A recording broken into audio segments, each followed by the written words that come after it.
Friends, स्वागत है आपका अपने YouTube channel learn English with स्नेह पर। मेरा नाम है स्नेह और आप देख रहे हैं the Hindu editorial show. Okay, इस शो में हम डिस्कस करने वाले हैं detailed vocabulary, the Hindu editorial analysis as well as some phrases. Okay, and I'm going to explain each and everything in dual language, so you don't need to be worried about it. Okay, just keep watching and stay connected with us and don't skip the video in the middle. Okay, this show or this session or these vocabularies will help you a lot in your examination. And prior to commencing this session, I just want to wish you a very happy Independence Day to all of you. So let's commence this session with that you have given is delineate. So students, what's the meaning of delineate? Delineate का मतलब simply होता है किसी चीज़ को explain करना, किसी चीज़ का वर्णन करना. Okay, मतलब उसे describe करना, अच्छे से समझाना, बताना. So you can say depict, explain, define and set forth. All these are the synonyms for delineate. Delineate का मतलब simply आपको समझ में आ गया होगा कि किसी को समझाना या वर्णन करना, किसी चीज़ की व्याख्या करना. Okay, next you have given is transgressing. As a mean of transgressing is उल्लंघन करना. उल्लंघन करना मतलब समझते हैं स्टूडेंट्स, मतलब कुछ रूल्स जो बनाए गए हैं, आप उन रूल्स को क्या कर रहे हैं, आप उन रूल्स को वायलेट कर रहे हैं, आप उन रूल्स को तोड़ रहे हैं. तो रूल्स को तोड़ना, उनके अगेंस्ट जाना इज ट्रांसग्रेसिंग. ट्रांसग्रेस वर्ड जो है स्टूडेंट्स बेसिकली यूज़ किया जाता है जब आप किसी के एरिया में आप ज़बरदस्ती घुसते हैं विदाउट एन अथॉरिटी, तो वो भी ट्रांसग्रेसिंग ही होती है.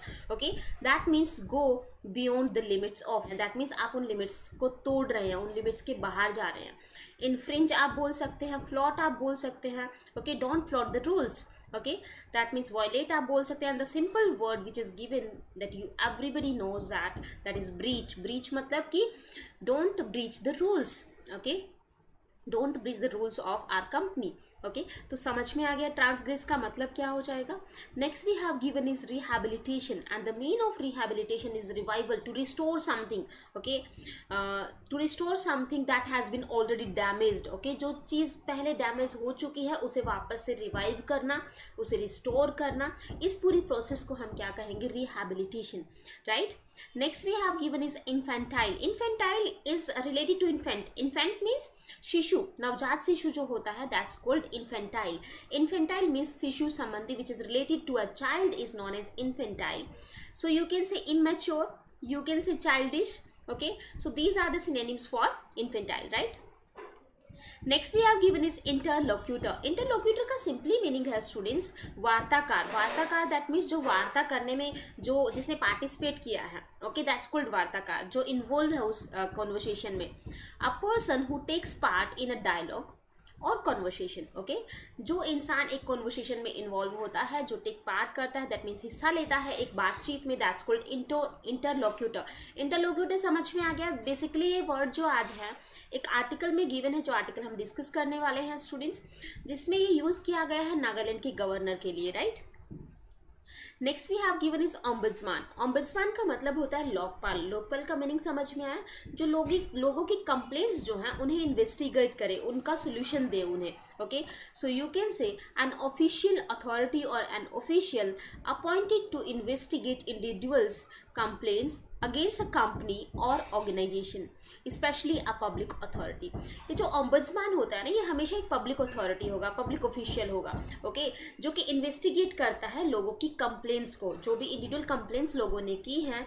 ओके, तो उन किसी भी कंपनी से रिलेटेड, किसी भी ऑर्गेनाइजेशन से रिलेटेड, तो उन कंप्लेंट्स को वॉच आउट करने के लिए, उन कंप्लेंट्स को इन्वेस्टिगेट करने के लिए, सॉर्ट आउट करने के लिए कौन बैठे हुए हैं, लोकपाल बैठे हुए हैं. दैट मीन्स हमारी प्रॉब्लम्स को, हमारे दुख दर्द को सुनने के लिए. Got it.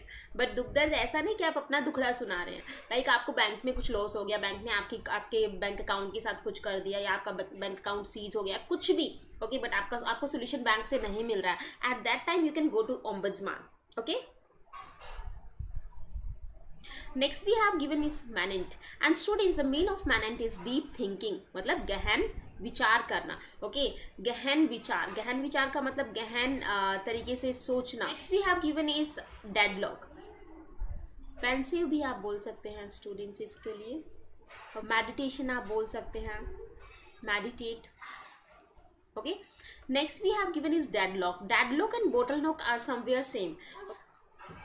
To come to a point, where no progress can be made. Okay मतलब जब आपकी चीज़ों में, आपके काम में कोई प्रोग्रेस ना हो, जब आपका काम एक ही जगह पे अटक के रह जाए, तो उस सिचुएशन को हम क्या कहेंगे? डेडलॉक। कई बार होता है ना कि हमारे पास सब कुछ है बट समझ नहीं आता कि आप कहाँ से स्टार्ट करें पढ़ना, आपकी प्रिपरेशन को कहाँ से स्टार्ट करें। At that time you are in a deadlock situation. Okay तो आप उस टाइम डेडलॉक में हैं because of fundamental disagreement. Okay तो ये चीज़ ध्यान रखिएगा, ये डिसअग्रीमेंट की वजह से होती है डेडलॉक सिचुएशन। जब लोग अग्री नहीं होते हैं तो डेडलॉक हो जाता है, चीज़ें आगे नहीं बढ़ पाती हैं। जस्ट इमेजिन कि कोई बिल पास करना है और जितने भी MLAs हैं, जितने भी लोग हैं, मेंबर्स हैं राज्यसभा में, ओके वो अग्री नहीं कर रहे हैं, तो वो प्रोग्रेस में नहीं आएगा ना, वो बिल पास नहीं होगा। अंडरस्टूड है? तो वहाँ पे एक डेडलॉक सिचुएशन या डेडलॉक क्रिएट हो गया है। नेक्स्ट बोटलनेक भी वही है, point of congestion, blockage, traffic jam, obstruction. Okay जब कोई चीज़ें में बाधा आ जाए, जब कॉम्प्लेक्सिटी बढ़ जाए, ब्लॉकेज हो जाए, तो आप उसे क्या कहेंगे? Bottleneck. Okay next one is talk tough. Talk tough का मतलब होता है students act in a forceful aggressive way when subject is national security. जब उस नेशनल सिक्योरिटी को प्रोटेक्ट करने के लिए, उस सिक्योरिटी के लिए ओके आप बहुत ही एग्रेसिव हो जाते हैं, बहुत ही फोर्सफुल वे में जो एक्ट करते, रिएक्ट करते, that's called talk tough. Okay कई बार होता है हमारे जो बड़े होते हैं वो बहुत ही एग्रेशन में उसको फेस करते हैं, उसको बचाने के लिए, तो आपको उसको भी टॉक टफ बोल सकते हो। Next we have given is roll up. Roll up को हम पहले भी डिस्कस कर चुके हैं स्टूडेंट्स। आई हैव क्रिएटेड और I have uploaded a video on roll phrasal verb. Okay roll phrasal verb पे मैंने पूरा एक वीडियो डाला है, हार्डली 7 और 8 मिनट्स का होगा, 7 मिनट्स का। So please go through that video. Roll up का मीनिंग होता है स्टूडेंट्स टू एक्यूमुलेट और टू अराइव और टू अपीयर। जब बहुत सारे लोग एक साथ अपीयर होते हैं, पहुंचते हैं, तो that's called roll up. Okay next we have given is give in. Give in का मतलब सरेंडर कर देना। सरेंडर कर देना दैट मीन्स आप हार मान लेना। Okay admit defeat. ओके हार मान लेना, एडमिट कर लेना कि ठीक है मैं हार गया हूँ। ओके सीज फाइटिंग, फाइटिंग को रोक देना, आर्ग्यू को रोक देना, ओके सरेंडर कर देना। All these are the meaning of give in. So ये सभी ना फ्रेजल वर्ब स्टार्ट हो गई है बच्चे यहाँ से। Okay next we have given touch a sore point. Touch a sore point is a phrase and what's the meaning of this phrase is to start a sensitive topic which makes someone uncomfortable or which makes someone angry.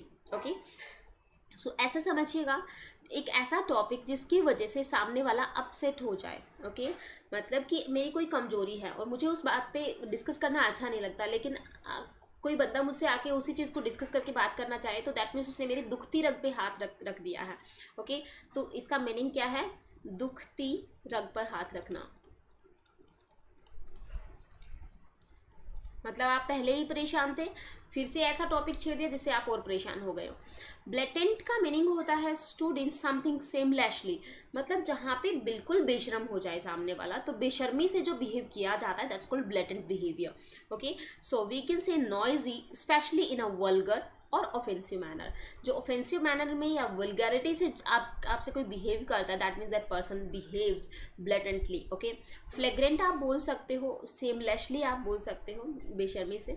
Of the mark का meaning होता है students which is not correct, which is not accurate, और I can say which is irrelevant is known as off the mark. Okay जो चीज़ें सही नहीं होती तो हम उसे क्या कहेंगे? It's of the mark, it's of the mark argument. Okay मतलब ये आर्ग्यूमेंट जो था ये बिल्कुल टोटली क्या था? ऑफ द मार्क था, टोटली इररेलीवेंट था। Okay and I am not going to favour of this argument, right? So now come to today's editorial topic students. Today's editorial topic is talking tough. Okay and what's the mean of this talking tough? That means we have already discussed this word talking tough. That means कुछ बहुत ही जब national security की बात आती है तो हम लोग क्या करते हैं? बहुत ही एग्रेशन में बात करते हैं। और ये जो मुद्दा है ये नागालैंड के इशू से रिलेटेड है। It's a Nagaland issue. Okay on the Naga issue. So हम आज डिस्कस करने वाले हैं नागालैंड के क्या इशू है वहाँ पे। चलो देखते हैं। So students, heading the center must re-engage with NSCN without giving in to its arbitrary demands. That means center को re-engage होना चाहिए NSCN। NSCN वहाँ पे ना ग्रुप्स बने हुए हैं। ओके तो NSCN के साथ दोबारा से सेंटर गवर्नमेंट को री-एंगेज करना चाहिए, बातचीत करने, without giving in to its arbitrary demand. जो अनशन डिमांड होती है ना, जो फालतू के कुछ भी वो डिमांड करते हैं, तो उनकी डिमांड को पूरा किए बिना सेंटर को री-एंगेज करना चाहिए NSCN के साथ। तो that's the mean of this सब हेडिंग, राइट? नेक्स्ट हमारे पास नेक्स्ट चलते हैं स्टूडेंट्स फर्स्ट पैराग्राफ पे। 5 years since the signing of a framework agreement between the Indian government and the National Socialist Council of Nagaland। Okay चलो देखते हैं। इसका meaning ये है स्टूडेंट्स कि 5 साल से जब से ये एग्रीमेंट साइन हुआ है, ओके, किस किस के बीच में, between Indian government and NSCN। Okay, NSCN is a group, NSCN, हम इसी ग्रुप की बात करेंगे लास्ट तक। ओके जब से 2005 से 5 साल हो गए हैं इस चीज़ को, इस एग्रीमेंट को साइन हुए। किस किस के बीच में साइन हुआ, इंडियन गवर्नमेंट और नागालैंड का ये जो रिवोल्ट है, ये ग्रुप जो है, इसके बीच में, NSCN के बीच में। The deadlock in the talks that come about in October 2019। Okay, और जो डेडलॉक आया इनके टॉक्स में, दैट मीन्स इनके जिस एग्रीमेंट के अंदर इनकी बातचीत में जो डेडलॉक आया वो कब आया, अक्टूबर 2019 में। परसिस्ट, जो कि परसिस्ट लगातार बना हुआ है, with the emergence of bottleneck. Okay, जिसकी वजह से बॉटलनेक सिचुएशन क्रिएट हो गई है, कॉम्प्लेक्सिटी बढ़ गई है, या फिर मैं ये कहूँ कि कंजेशन आ गया है, चीज़ें आगे नहीं बढ़ पा रही हैं।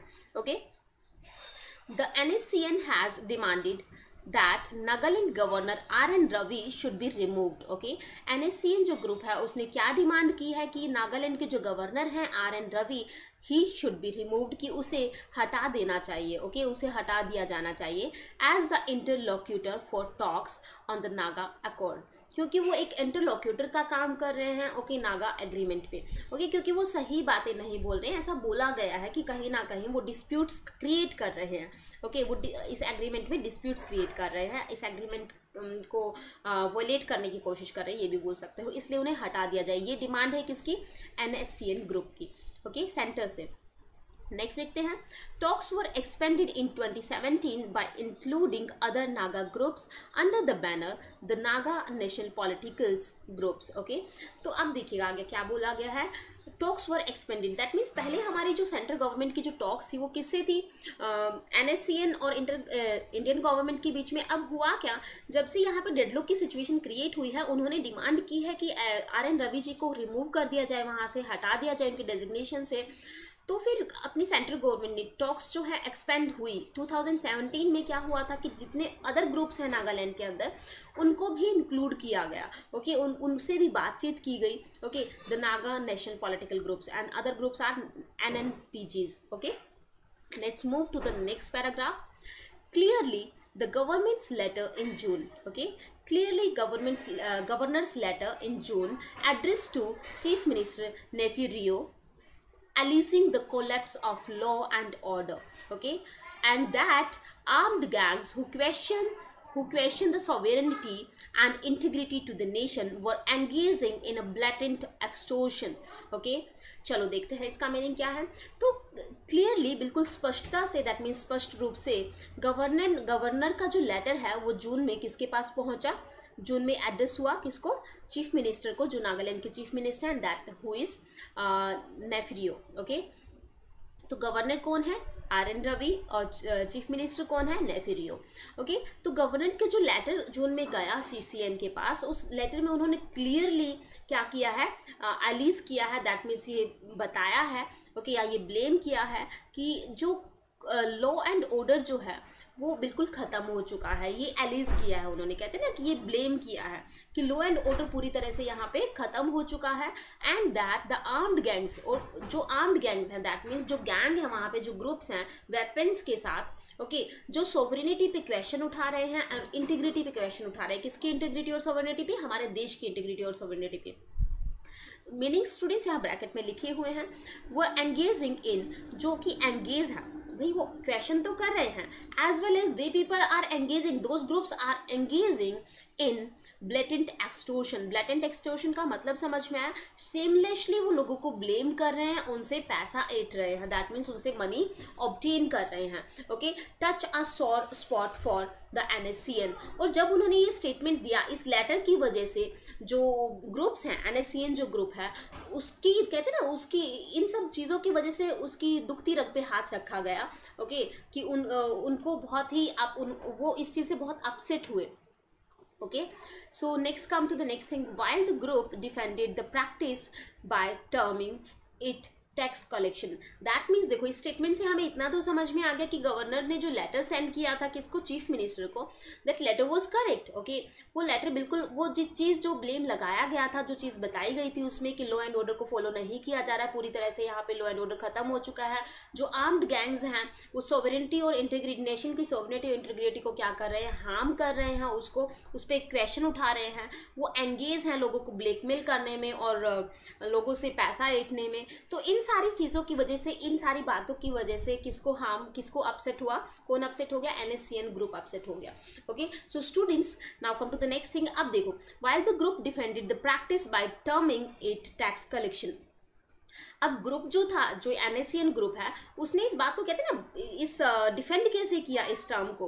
ओके, ये जो प्रैक्टिस है, जो बोला उन्होंने गवर्नर ने, तो उन्होंने इस बात को कैसे डिफेंड किया, उन्होंने उसको टर्म दे दी टैक्स कलेक्शन की।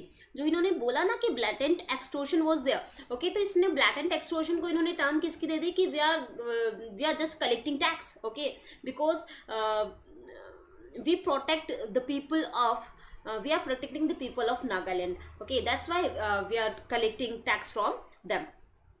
The letter was not entirely off the mark. Okay, जो लेटर था वो पूरी तरह से irrelevant नहीं था, क्योंकि अब उन्होंने खुद ये चीज़ एक्सेप्ट की है कि हम टैक्स कलेक्ट करें, दैट मीन्स वो पैसा तो कलेक्ट कर रहे हैं लोगों से। ओके, तो इट मीन्स वो जो लेटर में बात बोली गई थी वो कहीं ना कहीं रेलिवेंट थी, पूरी तरह से इरेलीवेंट उसे, इनकी एक्यूरेट उसे नहीं बोला जा सकता। Okay, so yet this has become an issue, और अभी भी ये क्या बन चुका है, एक इशू बन चुका है for the peace process with NSCN। Okay, कि हम NSCN से पीस प्रोसेस लेके चलें, तो ये एक तरह से एक इशू बन गया है NSCN के साथ पीस प्रोसेस को मेंटेन करने का। Going on to release details of 2015 framework agreement that has not been shared in the public domain so far। तो ये इशू जो है ना, जो भी एग्रीमेंट में चीज़ें हुई थी पीस प्रोसेस रिलेटेड, तो वो सारी चीज़ें अब रिलीज करने वाली है गवर्नमेंट। ओके, सारी डिटेल्स को जो फ्रेमवर्क एग्रीमेंट में थी 2015 में, that has not been shared in the public domain so far, जो कि अभी तक पब्लिक डोमेन में नहीं लाया गया था, पब्लिक से शेयर नहीं किया गया था।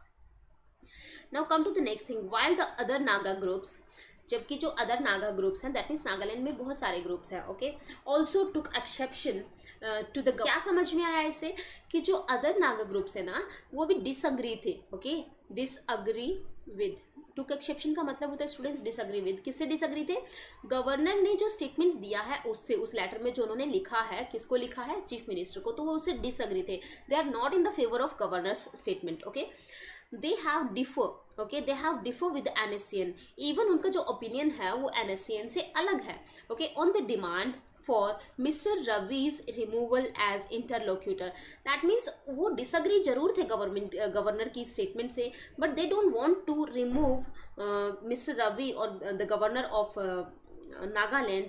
ओके, वो नहीं चाहते कि वो रिमूव हो, उन्होंने ऐसा नहीं बोला, बट येस वो उसकी स्टेटमेंट से डिसअग्री थे। ओके, तो यहाँ पे एक चीज़ हमें समझ आई कि जो NSCN का ओपिनियन है, NSCN की जो डिमांड्स हैं वो कहीं ना कहीं अलग है, डिफरेंट है किससे, अदर नागा ग्रुप से, राइट। तो चलते हैं स्टूडेंट्स नेक्स्ट पे।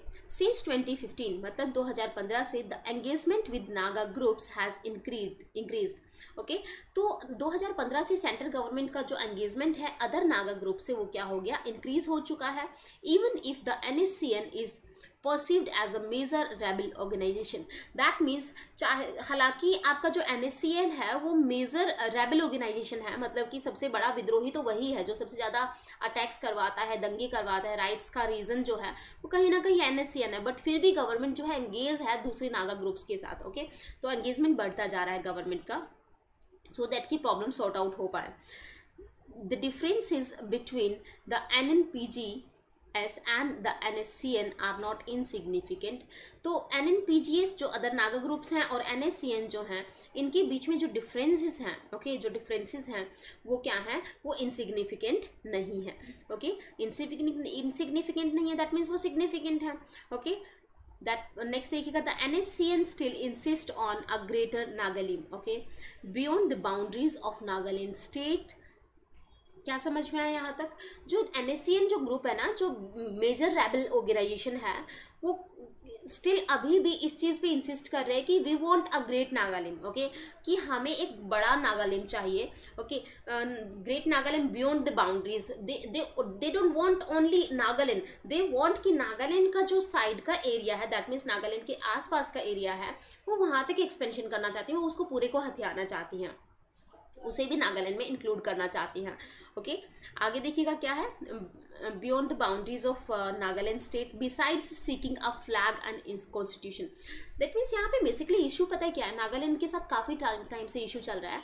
दे पीपल वांट और those groups want their different flag, their different constitution, okay. वो अपने उसको कहते हैं कि हम इंडिया का हिस्सा है ही नहीं, हमें एक अलग कॉन्स्टिट्यूशन चाहिए and we want to become a different country, और मतलब वो अपना स्टेटस अलग ही करना चाहते हैं।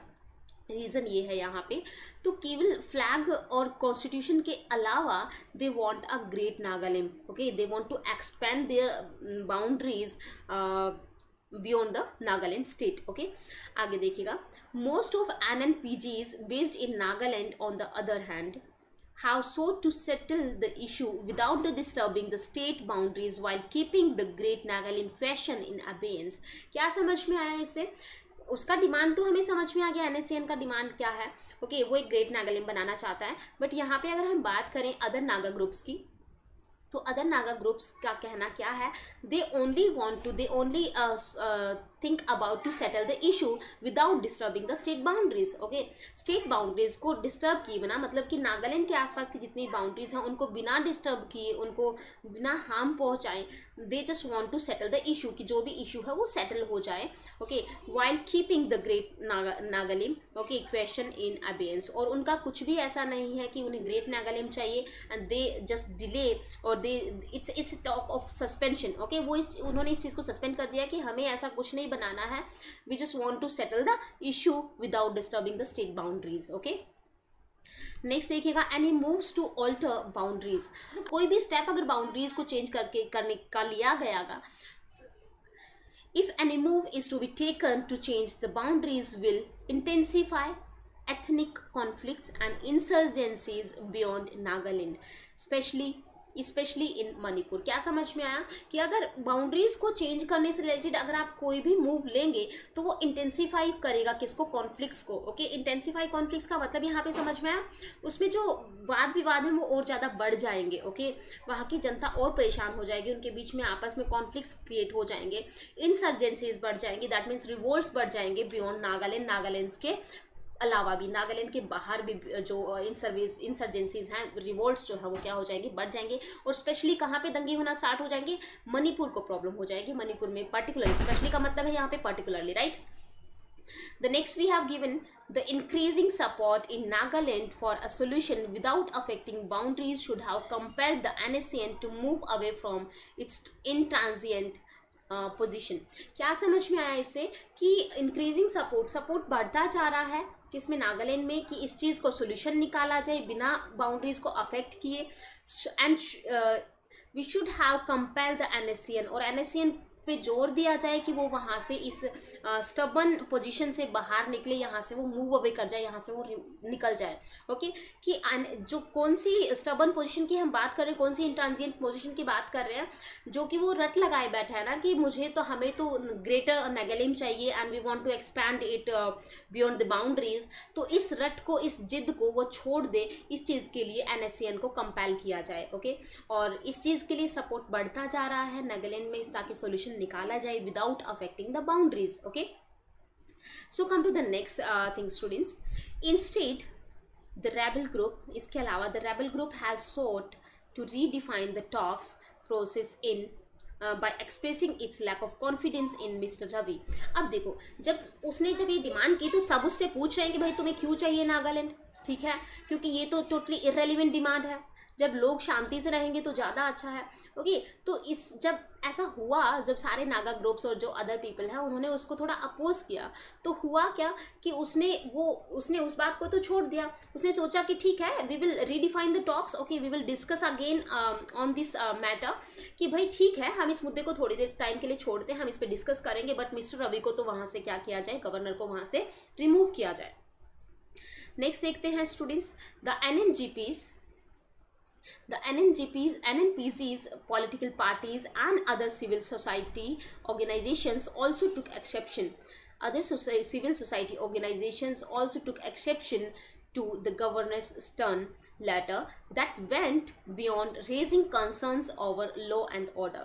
Okay, तो सिंपल सी चीज़ है कि जितने भी NNPCs थे, NNPCs का मतलब है जो अदर नागा ग्रुप्स थे, पॉलिटिकल पार्टीज थी, सिविल सोसाइटी ऑर्गेनाइजेशंस थी, वो भी डिसअग्री थे उस गवर्नर की लेटर के साथ। जो स्टर्न लेटर उन्होंने लिखा, जो स्ट्रिक्ट लेटर उन्होंने लिखा, उससे वो अग्री नहीं थे। Okay, that went beyond raising concern over law and order, जो कि लेटर में क्या लिखा गया था कि लॉ एंड ऑर्डर जो है, उनके कंसर्न्स जो हैं वो क्या हो रहे हैं, बढ़ते जा रहे हैं। Mister Ravi wrote that functions such as the transfer and posting of officials in charge of law and order above the district level wouldn't be done with his approval. तो मिस्टर रवि ने फिर से कुछ लिखा, कुछ बोला कि जितने भी ट्रांसफ़र एंड पोस्टिंग हैं ऑफिशियल्स की, वो मेरे अप्रूवल के बिना नहीं हो सकते हैं। If you want to transfer any employee or any official, you have to take permission from my side. Okay, तो उसे सिंपली बोला है कि डिस्ट्रिक्ट लेवल से ऊपर कुछ भी आप पोस्टिंग या ट्रांसफर करते हो तो आपको मेरा अप्रूवल चाहिए। ओके, नेक्स्ट देखते हैं students, but they have डिलिनिएट clear differences with the NSCN on the peace talks issues. Okay, इससे ये चीज़ बिल्कुल डेपिक्ट हो गई है, ये डेपिक्ट हो चुकी है क्या कि क्लियर डिफरेंसेस हैं किस किस के बीच में, एक डेडलॉक क्रिएट हो गया है किस किस के बीच में, NSCN और गवर्नर के बीच में, गवर्नर की स्टेटमेंट के बीच में। तो एक डेडलॉक की situation, piece talk issues create हो गए हैं। तो ये चीज़ क्लियरली हमें समझ में आ रही है, इसे डिपिक्ट किया गया है, इसे डिफाइन किया गया है। The central government needs to take their concerns on board. Okay, central government को इस कंसर्न पे काम करना चाहिए, इस पे सोचना चाहिए, and retreat its commitment to finalise the Naga accord while seeking to re engage with the NSCN without giving in to its arbitrary demand. That means उस गवर्नमेंट को जो है फिर से अपना कमिटमेंट जो है, फाइनलाइज कमिटमेंट जो है नागा अकॉर्ड पे, नागा एग्रीमेंट से फिर से अपना कमिटमेंट शो करना चाहिए। Okay, while seeking to re engage होना चाहिए, मतलब दोबारा से NSCN से बात करनी चाहिए। बट ऐसा नहीं है कि बात करने में वो उनकी कुछ भी डिमांड पूरी करे विदाउट गिविंग। ओके, उनकी अनशन डिमांड सुने बिना उनसे दोबारा से एंगेज होना चाहिए, अपना कमिटमेंट शो करना चाहिए।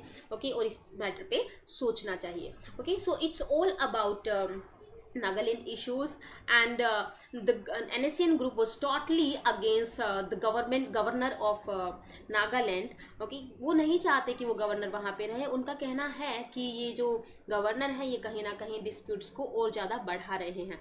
ओके, तो it's all about this issue. So students, first I just want you all to tell me the tone of this passage, tone of this article. Okay, तो आपका जो होमवर्क है वो क्या है कि आप इस आर्टिकल की क्या बताएंगे, मुझे टोन बताएंगे कि कैसी टोन है, and in the comment box. Okay, just comment me below. तो टोन ऑफ द आर्टिकल आप लोग बताएंगे। And now come to a vocab revision, a quick revision of vocab. Students, delineate का मतलब हम लोगों ने मीनिंग क्या देखा, एक्सप्लेन करना या फिर डिफाइन करना या डिस्क्राइब करना। ओके, नेक्स्ट हम लोगों के पास है ट्रांसग्रेसिंग। ट्रांसग्रेसिंग का मतलब होता है स्टूडेंट्स वायलेट करना, दैट मीन्स उल्लंघन करना। Okay, next we have given is rehabilitation. Rehabilitation का मतलब होता है restore something, restore something that has been damaged former. Blatant का मीनिंग होता है students bad behavior, bad behavior. Okay, और वीकेंड से shamelessly आप बोल सकते हो। ओम्बड्समैन का मतलब क्या होता है, official, an official to investigate complaints, short में लिख रही हूँ, आप समझ जाइएगा, जस्ट रिवीजन है ये। इंटरलोक्यूटर हम किसे बोलेंगे? जो वार्ताकार होता है उसे इंटरलोक्यूटर बोला जाता है। ठीक है, समझ में आ गया होगा। जो एक कॉन्वर्सेशन में क्या होता है, पार्ट लेता है, राइट। ये आपकी कॉन्वर्सेशन है। नेक्स्ट हमारे पास है students role up. Roll up का मतलब होता है बहुत सारे लोगों का अपीयर होना। ओके, नेक्स्ट गैदरिंग होना भी बोल सकते हैं, एक्यूमुलेट भी बोल सकते हो, to accumulate number of people. Next one is deadlock. Deadlock का मतलब है no progress can be made, जहाँ पे कोई प्रोग्रेस ना हो।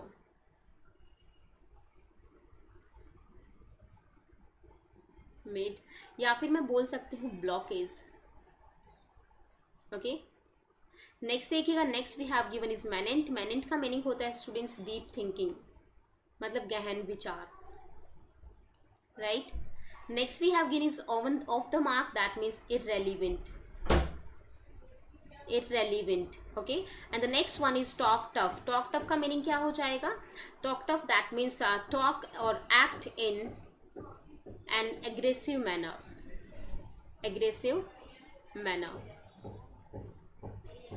at national security, national security,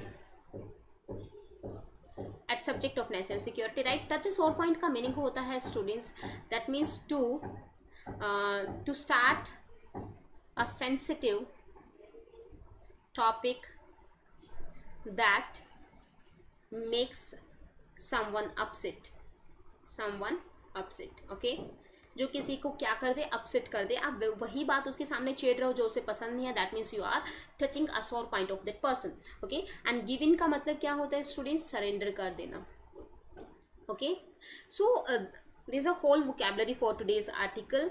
और आप इस आर्टिकल की एक बार रीड कीजिएगा, समझिएगा, और प्लीज़ इसका टर्न आपको आंसर करना है मुझे किस में, आपके कमेंट में। Okay, so thank you very much for watching this video, and if you like the video so please do like, share and subscribe. Okay, thank you.